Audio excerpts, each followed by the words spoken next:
de acuerdo a cómo va reaccionando también el gobierno y de acuerdo a las actividades que vamos viendo. Si el gobierno no se mueve y sigue avanzando en la misma ruta, ¿ustedes qué van a hacer? Vamos a seguir en la resistencia. ¿Se radicalizarían? Muy probablemente, porque tenemos actividades que podrían de verdad generar unos problemas importantes para el gobierno federal. ¿Cómo qué, por ejemplo?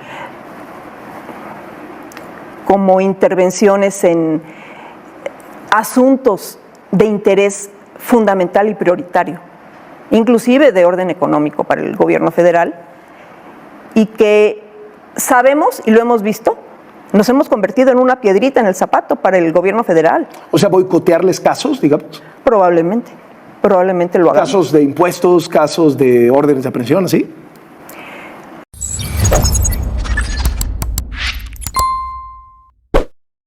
Un saludo para los pregoneros, con todo mi corazón. Un saludo a los pregoneros. Patricia Aguayo, la vocera de los trabajadores del Poder Judicial que se niegan a regresar a trabajar, que siguen en todos estos asuntos de sus protestas, el día de ayer se dedicaron a ir a las embajadas a entregar una carta para que pues haya intervención extranjera en nuestro país sobre todo este asunto de la reforma judicial, y también fueron a la sede del Consejo Coordinador Empresarial para pues decirles que es necesario que los inversionistas extranjeros conozcan lo que se está llevando a cabo en nuestro país y no vengan a invertir su dinero a nuestro país. Hágame el bendito favor, ya está totalmente, pues ustedes lo pueden juzgar, así se los presentamos en un video el día de ayer, mis estimados pregoneros. Y también fue a Latinus con Carlos Loret de Mola, y en entrevista amenaza que va a seguir con todos estos paros, con todas estas protestas, y también de que van tal vez ya intervenir en resoluciones judiciales y todo para pues salir a perjudicar pues grandes cosas, así lo dice ella, que afecten al gobierno de nuestro país, al gobierno de México. Esto es lo que ahora advierte, amenaza Patricia Aguayo, prácticamente un sabotaje, mis estimados pregoneros. Ahí están estos, los que son los verdaderos traidores a la patria, esta vocera de los trabajadores del Poder Judicial que está pues ya totalmente desquiciada, así amenaza con que van a soltar a criminales, van a perdonar impuestos y otras bajezas en contra de nuestro país. Gracias por acompañarnos, gracias por estar aquí. Gracias por tu tiempo, por tu espacio y darnos esta oportunidad de platicar lo que somos y a qué nos dedicamos y por qué hoy estamos en las calles. ¿Siente que el tiempo se agota y que la derrota es inminente? No es una derrota, Carlos, porque finalmente es verdad que voltearon de repente a ver al Poder Judicial, pero no porque quieran solventar y remediar los temas de justicia en el país, que es el reclamo de la gente. No quieren eso. El oficialismo no quiere eso. El oficialismo quiere hacerse del Poder Judicial. Quiere desaparecer la división de poderes en México. Lo que pretenden es avasallar al Poder Judicial para que no tengan sentencias que los limiten en sus actividades, en todo lo que quieren hacer. En muchos abusos. Claro. Eso que es no lo que tengan quieren. Contrapesos. No quieren. Que hagan lo que quieran. Exacto. Quieren manos libres. ¿Es una dictadura? ¿Es un modelo dictatorial lo que quieren? Creo que vamos para allá. Es un momento en el que ellos con su librito de el Foro de Sao Paulo, el último contrapeso que tienen en su contra es el Poder Judicial, que no se les ha arrodillado. Hoy llamó la atención que la presidenta Sheinbaum arrinconó al embajador de Estados Unidos, un embajador que había sido, la verdad, súper buena onda con el régimen, no les decía nada, les dejaba pasar todos los agravios, los insultos a Estados Unidos desde la mañanera, a los gobiernos, a la historia estadounidense, al imperialismo, a las agencias de inteligencia, calladito el embajador. Un día se atrevió a decir que la reforma judicial dañaba la democracia, le facilitaba la vida a los narcos, creaba incertidumbre económica, y ya lo tienen arrinconado. Congelaron la relación. Hoy la presidenta Sheinbaum dijo que lo citó el canciller para decirle que ya no puede andar llamando a secretarios de Estado. ¿Qué le parece eso? Quizá una ruptura de relación diplomática a ese nivel, ¿no? A ese nivel, porque finalmente tiene a un secretario de Economía, a una secretaria de Relaciones Exteriores, y por qué la señora presidenta se arroga facultades propias y en cambio cuando se le pide diálogo, cuando se le pide un acercamiento con la Corte, dice, yo no me voy a sentar con la Corte. Ahí si quieren que se entiendan con la Secretaría de Gobernación, ahí sí pone una distancia. ¿En qué está dispuesto el gobierno de México a romper la relación con Estados Unidos con tal de no dar un paso atrás en la reforma judicial? Seguramente no una ruptura, pero sí hay un distanciamiento importante. Y justo fuimos a presentar unas cartas a diferentes embajadas, entre ellas la de Estados Unidos, porque les debe quedar muy claro que este tema de la reforma al Poder Judicial de la Federación verdaderamente va a afectar esas relaciones.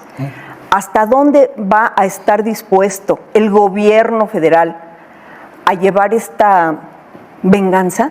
No lo sabemos, pero sí sabemos que puede poner en riesgo, y en riesgo muy importante, la relación entre el principal socio comercial de México. El golpe del Consejo de la Judicatura fue muy fuerte para el movimiento de trabajadores del Poder Judicial, el ver que el Consejo de la Judicatura avaló que avance la reforma judicial con una votación de 4-3, que se esperaba, pero al revés. 4 en contra de la reforma judicial y 1 se volteó. Están cometiendo un delito. No es nada más que se hayan volteado en contra de los trabajadores o en contra de un movimiento. Están cometiendo un delito previsto en la ley de amparo. Están violando una suspensión otorgada. Es más, 70 suspensiones, Carlos, otorgadas por jueces federales en contra de la reforma. Y el Consejo de la Judicatura no tiene, pues al ser este órgano como superior, yo no sé, capacidad de decirle a los jueces, no, tus suspensiones no sirven, ya lo analizamos nosotros, va para atrás. Hay que tener muy claro que el Consejo de la Judicatura Federal es un órgano de administración. Es un órgano de administración. No es un órgano de impartición de justicia ni jurisdiccional para poner en duda la actuación de los juzgadores. Es decir, magistrados sí pudieron haber hecho y corregir a los jueces y decirle, no, tu suspensión no funciona. Claro. Pero no el Consejo de la Judicatura. Por supuesto, no debieron hacerlo. ¿Qué pasó con ese voto que se volteó? ¿Fue traición? Intereses personales. Yo lo veo desde ese punto de vista. ¿Cuáles intereses personales? Mira, yo no lo sabía, pero de repente empiezan a correr en los chats y nos mandan uno. Pues sí, la licenciada fulanita de tal, esposa del magistrado Molina, es secretaria de Estudio y Cuenta en la ponencia de la ministra Yasmín Esquivel en la Corte. ¿Eso no es un conflicto de interés? ¿Eso no son intereses personales de un magistrado que hoy es consejero de la Judicatura Federal y que por cuidar probablemente ese interés personal de él y de su esposa falla en contra del Consejo, en contra de los trabajadores? Ya por no hablar que se supone que la reforma combate el nepotismo, ¿no? O sea, ya por no entrar en ese terreno. Para empezar. Los están asfixiando. ¿Qué van a hacer? ¿Van a radicalizar el movimiento? ¿Van a radicalizar las protestas? ¿Qué viene para el movimiento de trabajadores del Poder Judicial? Nosotros tenemos una agenda. En este momento la agenda nos dirige hacia los temas de comercio internacional, de inversiones extranjeras en el país. Ir a pelearlo en el TEMEC, en los paneles, etc. Esa es nuestra agenda, de momento. Y internamente más bloqueos, irrupciones, disrupciones de algún tipo. Hoy por hoy, el Consejo de la Judicatura nos había puesto una fecha fatal. Último día de suspensión de labores, 11 de octubre. El lunes se presentan a trabajar. Hicimos una encuesta.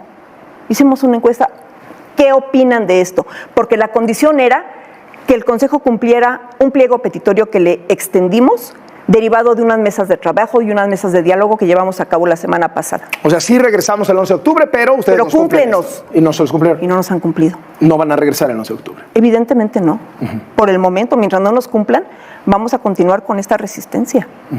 ¿Hacia dónde camina la resistencia?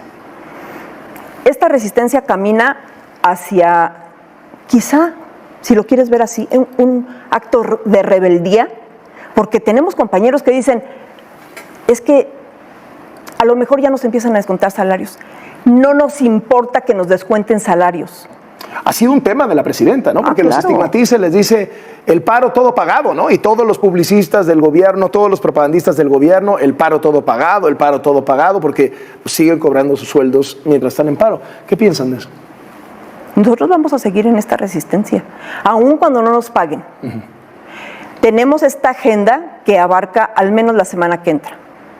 Vamos a ver qué resulta con estas acciones para la semana que entra. Nuestras actividades se van programando día a día. No las tenemos programadas de aquí a 10 días, una semana, un mes. De acuerdo a cómo va reaccionando también el gobierno y de acuerdo a las actividades Si que el vamos gobierno viendo, no se mueve y sigue avanzando en la misma ruta, ¿ustedes qué van a hacer? vamos a seguir en la resistencia. ¿Se radicalizarían? Muy probablemente porque tenemos actividades que podrían de verdad generar unos problemas importantes para el gobierno federal, ¿Cómo qué, por ejemplo? como intervenciones en asuntos de interés fundamental y prioritario, inclusive de orden económico para el gobierno federal, y que sabemos y lo hemos visto, nos hemos convertido en una piedrita en el zapato para el gobierno federal. O sea, boicotearles casos, digamos. Probablemente lo hagamos. Casos de impuestos, casos de órdenes de aprehensión, ¿así? Quizá no de ese tamaño, pero sí de intervencionismo. Ya lo viste con las cartas y ya tuvimos hoy respuesta. Ya nos invitaron a mesas de trabajo con áreas de empresas globales, de empresarios de muy alto nivel, y apenas ayer entregamos las cartas. Entonces, estamos esperando eso. Tenemos también trabajos pendientes con legisladores, con diputados, con senadores. La presidenta usa mucho el argumento de que están ganando, mientras están en paro y no están trabajando, están ganando 100,000 pesos, 150,000 pesos al mes. ¿Eso es cierto? Eso es una mentira. Mira, sacaron una tabla de salarios mañosa y mentirosa, como acostumbra Morena, porque sacan efectivamente algunos tabuladores y algunos sueldos, pero son anuales, Carlos. Y ellos los manejan como mensuales. No puede ser. Ahí están las mentiras. Por favor, revisen el presupuesto del Poder Judicial. Y Ahí la, vienen otra los cosa, sueldos. y la otra cosa que dicen es, están coludiéndose con los delincuentes porque no se pueden girar órdenes de aprehensión porque están en paro. ¿Es cierto eso? Pues es muy al contrario. Porque si no se pueden girar órdenes de aprehensión, el Consejo nos dictó un acuerdo, una circular, donde nos dijo, a ver, estos son los casos prioritarios y urgentes que se deben atender. Órdenes de aprehensión no son casos urgentes. Entonces, no se deben atender. Ya. Y si hay órdenes de aprehensión, se tienen que ejecutar, porque no son urgentes y prioritarios para que se conceda una suspensión en esos casos. Entonces, eso es mentira. Una mentira O sea, más. las suspensiones son las que no se conceden. ¿Las órdenes sí se conceden? Las órdenes se conceden y se pueden ejecutar. Ok. Viene una tómbola anunciada este fin de semana en el Senado. ¿Cómo ven eso de la tómbola de este fin de semana? Bueno, es de locos. De verdad, ¿en qué país se usa ese? En ninguno. O sea, En ningún imagínate. país del mundo. Imagínate que te digan, sí, pues tú puedes ser ministro de la Corte si sacaste 8 de promedio en tu carrera y si tienes 5 cartas de recomendación de tus vecinos y te puedes apuntar y además si te aprueba un consejo supuestamente de Expertos. super especialistas, Que van a ser designados por Morena. exactamente, pues te vamos a meter una bolita con tu nombre en una tómbola y le vamos a dar vueltita y si sale tu nombre, ¡ay! ¿Qué crees? Pues ya eres ministro de la Corte. O sea, que esto sí es absurdo, contrario a lo que dice la ministra Lenia Batres en la Corte. Esto sí es absurdo. ¿En dónde se ha visto eso? Por favor. ¿Hasta dónde piensan llegar? Porque no se ve fácil. O sea, parece que la reforma judicial va y no la para nadie. Y no la han parado los mercados, no la ha parado Estados Unidos. Obviamente los empresarios se doblaron, no la ha podido parar nadie. La oposición consiguieron a 2 que se doblaran, no la ha podido parar nadie. Estamos haciendo más acciones. No te las puedo revelar en este momento porque, mira, a cada paso que damos y se hace público, se nos adelantan y nos bloquean. Pero tenemos más acciones pendientes. Además, hay casos que la Corte aún no ha resuelto y que ven al fondo de la reforma. ¿Pensarían en sabotajes? Creo que no es nuestro estilo ni es un propósito fundamental que nosotros hayamos tenido en mente. Pero sí tenemos acciones que pueden seguir incomodando al gobierno y que probablemente puedan no parar todo el proceso, pero sí a lo mejor empezar a letargarlo, a detenerlo, y pues vamos a hacer todo lo que esté en nuestras manos. Le agradezco muchísimo que haya venido al estudio de Latinos y muy buenas noches. Estamos al pendiente de lo que hagan. Muchas gracias, Carlos. Gracias.